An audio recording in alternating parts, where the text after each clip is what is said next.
Tires screamed against wet asphalt.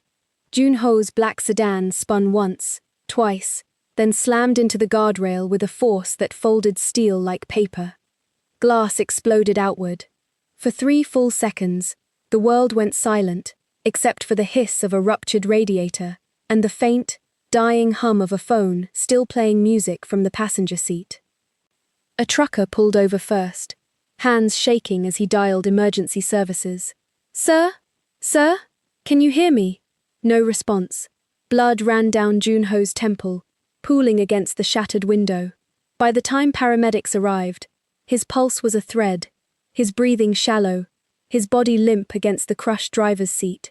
The hospital doors burst open. Wheels screeched against tile as the gurney flew through, doctors shouting numbers, nurses snapping on gloves. "BP's dropping. We need him in surgery now." Behind reinforced glass, 2 men in dark suits watched from a distance, expressions unreadable, before slipping quietly out of the hospital, unnoticed. Hours later, Joon-Ho opened his eyes to white light and silence. A monitor beeped steadily beside him. He stared at the ceiling, then at his own hands, as if they belonged to someone else. "Sir, can you tell me your name?" a nurse asked gently, leaning over him. His mouth opened. Nothing came. His brow furrowed, panic flickering behind his eyes. I don't know," he whispered. "I don't know who I am." The room fell still. The doctor exchanged a glance with the nurse. "Severe retrograde amnesia," he murmured. "It's possible, given the trauma to his skull. We'll need to monitor him closely." 2 guards were posted outside his door by evening, silent, watchful, sent by people Joon-Ho didn't yet remember he commanded. No one in the hospital knew exactly who he was, only that men with cold eyes and expensive suits came to check on him daily, and left without a word.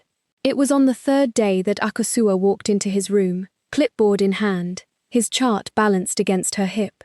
She glanced at her patient, expecting another withdrawn, frightened man. Instead, his eyes met hers, sharp, searching, lost. "Good morning," she said softly, her accent carrying warmth into the sterile room. "My name is Akosua. I'll be taking care of you today." He stared at her for a long moment. "Do I know you?" he asked, voice raw. "No," she said, adjusting his IV line with practiced hands. "But you will." She didn't know yet how true those words would become. Welcome to Storytime Universe. On today's episode, you're about to get a powerful dose of betrayal, romance, power, love, unexpected encounters, dangerous secrets, and a beautiful beginning that turns into emotional chaos. If this is your first time here, make sure you like this video, subscribe to the channel, and click the notification icon so you never miss when new amazing stories drop. And don't forget to share this story with friends or family members you think would absolutely love this kind of emotional drama. Also, tell me in the comments which city you're watching from, because I honestly love seeing where all of you amazing viewers are supporting from. Now, let's dive back into this story. Akosua had always been the nurse others pointed to when training new recruits. Steady hands, sharp instincts, calm when everyone else panicked. So when the International Health Worker Program came looking for Ghana's best, her name surfaced before she'd even applied. 2 years in South Korea, an opportunity most nurses only dreamed of. She was married, with a young daughter, Adjoa, but Akosua had never been the kind of woman to shrink her ambition to fit someone else's comfort. Kwame gave his blessing, reluctant but real, and within weeks she was on a flight to Seoul, her daughter's hand wrapped around her finger, the skyline rising unfamiliar beneath them. What she didn't yet know was that the distance forming between her and Kwame had nothing to do with the miles, and everything to do with a man neither of them had met yet. 3 weeks into her assignment, Akosua's days had folded into a rhythm built almost entirely around room 1407. She told herself it was professional dedication. She told herself a lot of things. "You're early again," Joon-Ho said one morning, watching her check his chart before her shift officially began. "Routine matters for recovery," she said, not looking up. "I told you that already." "You did." A faint smile tugged at his mouth. the first one she'd seen since his admission. I'm starting to think it's an excuse. She glanced at him, caught off guard by the lightness in his voice. So different from the hollow, frightened man she'd met weeks ago. An excuse for what? I don't know yet, he admitted. But I like that you keep coming back. She busied herself with his IV line, to hide the warmth rising in her cheeks. This wasn't supposed to happen. He was her patient. She was a married woman, thousands of miles from home, holding her family together with sheer will. And yet something about this man, broken, lost, rebuilding himself one fragment at a time, pulled at her in ways she didn't have language for. That afternoon, Ajoa arrived clutching a new drawing, crayon bright and careless the way only a child's art could be. She climbed onto the chair beside his bed without invitation now, fully comfortable in his presence. I made you another one, she announced, holding it up. A sun, a house, 3 stick figures standing outside it, holding hands. Joon-Ho took it carefully, studying it the way he studied everything now. Searching, hungry, desperate for it to mean something. His jaw tightened. Why do I feel like I've seen this before?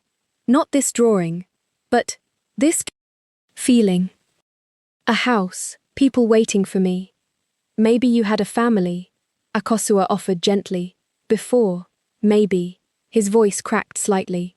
Or maybe I destroyed whatever family I had. I don't know which terrifies me more. Ajoa, oblivious to the weight of the conversation, began humming the lullaby again. Soft, unhurried, the same melody that had cracked something open in him weeks earlier. Joon-Ho closed his eyes, breathing through something that looked dangerously close to grief. Akosua, he said quietly, eyes still closed. Thank you. For her, for this, for not treating me like a stranger to be managed. You're not a stranger, she said, not anymore. Neither of them noticed the man standing just beyond the door's narrow window, watching the scene with cold, calculating eyes, before walking briskly away. Director Pak's office sat 30 floors above the city, glass walls reflecting a skyline he intended to own completely, once Joon-Ho was dealt with, permanently, this time. He stood watching the sprawl of lights below, phone pressed to his ear. He's talking now, the voice on the other end reported. Full sentences, emotional responses. The nurse has him stabilized. Then destabilize her, Pak said flatly. How? Everyone has a thread to pull. Pak's eyes narrowed, reflecting the city's glow. Find her husband. Feed him exactly what he wants to believe. By the following week, the first photograph reached Kwame in Accra. Blurry, deliberately cropped. Akosua laughing beside Joon-Ho's hospital bed, her hand resting briefly on his arm as she adjusted his pillow. The caption beneath, sent from an untraceable number, read simply, "Ask her who he really is." Kwame stared at his phone until the screen dimmed, jaw clenched so tight his teeth ached. That night, when Akosua called for their nightly check-in, his voice came out sharper than he intended. Who is he? Akosua blinked, caught off guard. Who? Don't insult me, Akosua. The Korean man, the one in the photos. What photos? Her stomach dropped. Someone sent me pictures. You, him, looking very comfortable for a nurse and her patient. He's recovering from amnesia, Kwame. I'm helping him relearn how to function. That's my job. Your job doesn't require touching him, smiling at him like that. His voice rose, raw with something between hurt and accusation. People don't send anonymous pictures for nothing. Then maybe ask yourself who is sending them, and why, she snapped, her own voice shaking now. Instead of accusing me from 4,000 miles away. Silence stretched, heavy and dangerous. Maybe this distance is showing us something, Kwame finally said, voice low. Maybe it's showing us this marriage was never as strong as we thought. The call ended. Akosua sat in the dark of her small apartment long after, phone clutched in her hand. Ajoa's soft breathing the only sound from the next room. She didn't yet understand what was happening to her marriage, or why. She only knew something, someone, was working very hard to tear it apart. That same night, 3 floors below in room 1407, Joon-Ho woke gasping, drenched in sweat, A single image burned behind his eyes. A boardroom table, a folder of photographs, a list of names spoken in a voice he recognized as his own. Eliminate them, all of them. He sat upright, heart hammering, panic clawing up his throat. No, he whispered into the dark. I said no. I remember saying no. He didn't yet know what he'd refused, or who he'd refused it for, but somewhere beneath the fog of his shattered memory, a single certainty was beginning to surface, and it terrified him more than the blankness ever had. If you're feeling the tension building like I am, drop a comment below telling me what you think Joon-Ho is starting to remember. And don't forget to like this video and subscribe if you haven't already, because this story is about to take a turn none of you will see coming. 3 nights later, the fragments came faster, sharper, more violent in their clarity. Joon-Ho saw faces now, not just a list of names. A woman, in a white coat, mid-sentence, unaware she was being discussed as a target. A man across the boardroom table, sliding a folder toward him, voice flat and businesslike. Government health workers exposing the supply contracts. They need to disappear before the audit. He remembered his own voice, cold and final. Find another way. I don't touch people who save lives for a living. And then, Park's face. Calm, too calm. You're getting soft, Joon-Ho. That's going to cost you. He woke, choking on the memory, chest heaving, the hospital room swimming back into focus around him. Akosua was already at his side. She'd taken to staying later some nights, telling herself it was just dedication to a complicated case. Joon-Ho, look at me. She gripped his hand, grounding him. What did you see? A list, he rasped. Names, people they wanted gone. Health workers. His eyes found hers, wild with something between horror and recognition. I refused. I remember refusing. Akosua's blood ran cold, though she couldn't yet say why. Refused what? Exactly. I don't know everything yet. Just pieces. He pressed his palms against his eyes. But it's not finished, Akosua. Whatever this is, it's not finished. I can feel it. She didn't sleep that night either. In Accra, Kwame hadn't slept well in days. The second message had arrived that morning. This time not a photo, but a voice note, distorted just enough to seem credible, claiming to be a concerned friend of Akosua's. She's been seen leaving his private suite late at night. Everyone at the hospital is talking. I thought you should know before you're the last to find out. He played it 4 times before calling his older brother Yaw, pacing his living room floor. You're letting strangers run your marriage, Yaw said bluntly over speakerphone. Have you even asked her directly? Looked her in the eye, even through a screen? I asked her. She denied it. And you didn't believe her?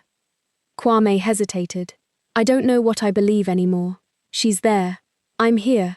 Anything could be happening, and I wouldn't know.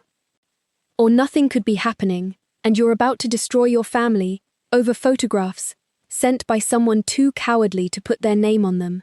Yaw shot back. Ask yourself who benefits from you believing this, Kwame, because it certainly isn't you. Kwame said nothing, the question lodging itself somewhere he didn't want to examine, but pride and hurt made poor listeners, and that evening, he drafted the divorce filing anyway, telling himself it was protection, not destruction. Back in Seoul, Pak's plan accelerated. With Joon-Ho's memory clawing back faster than projected, he could no longer afford patience. He summoned an emergency meeting of the syndicate's inner council, men who had quietly begun deferring to him in Joon-Ho's absence. He's unstable, Pak announced, voice grave with manufactured concern, paranoid, delusional.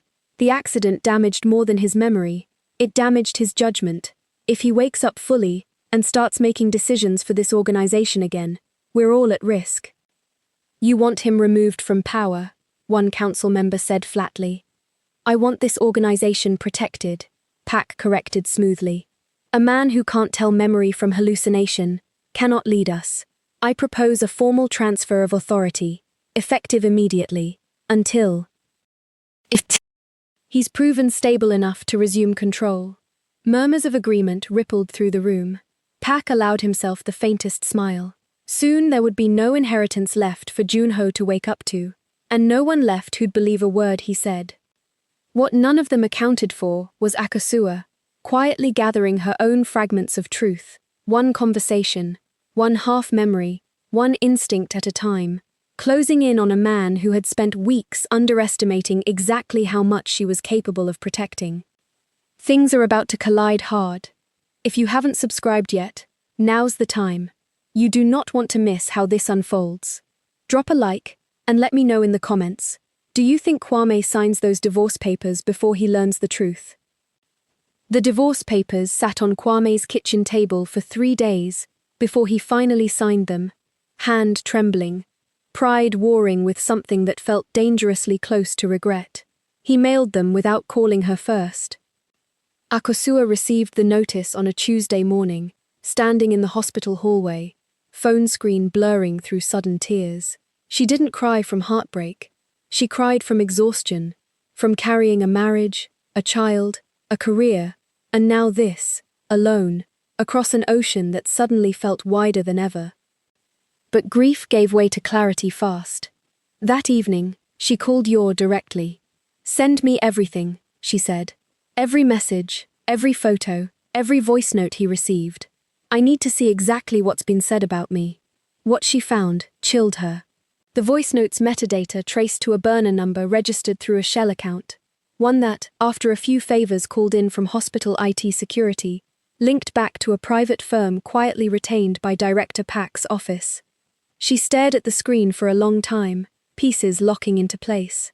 Someone had engineered her marriage's collapse, deliberately, strategically, to destabilize the one person keeping Joon-Ho tethered to recovery. She called Kwame that night, voice steady, in a way that surprised even her.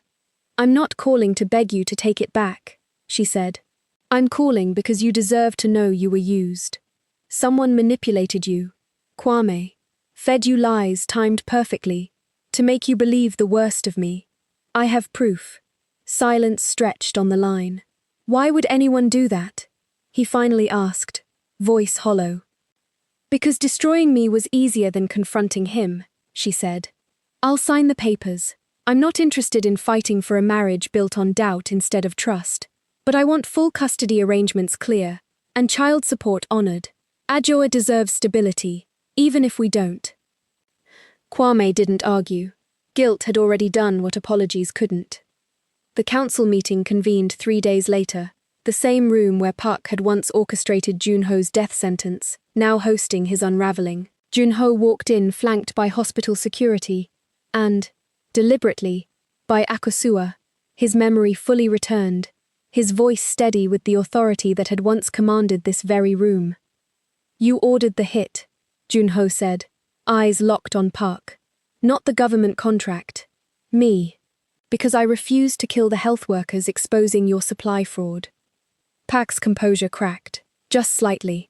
"You're confused. The accident wasn't an accident." Joon-Ho slid a folder across the table. Financial records Akosua had spent sleepless nights helping him recover. "And you didn't stop there. You tried to destroy the one person who helped me survive it. Her marriage, her name, her daughter's stability." Akosua stepped forward. "I was on that list," she said quietly, the realization still raw, even as she said it aloud. "He refused to kill me. And you tried to finish what the contract started, by destroying everything I had left." The room turned on Pak in an instant. Council members who had aligned with him days earlier, now recalculating loyalty in real time. Security moved before he could speak another word.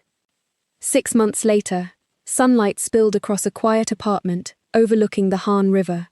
Adjoa's laughter echoed from the living room, crayons scattered across the floor, a new drawing taking shape. A house, a sun, 3 figures holding hands, no longer imagined but real. Joon-Ho knelt beside her, Akosua watching from the doorway, a ring catching the light on her finger. The syndicate was gone now, dismantled, and replaced by something neither of them could have predicted. a foundation funding healthcare workers, exactly like the ones once marked for elimination. I still don't remember everything, Joon-Ho said softly, pulling Akosua close. But I remember enough. I remember choosing you, before I even knew your name. She smiled against his shoulder. Sometimes the heart remembers what the mind forgets.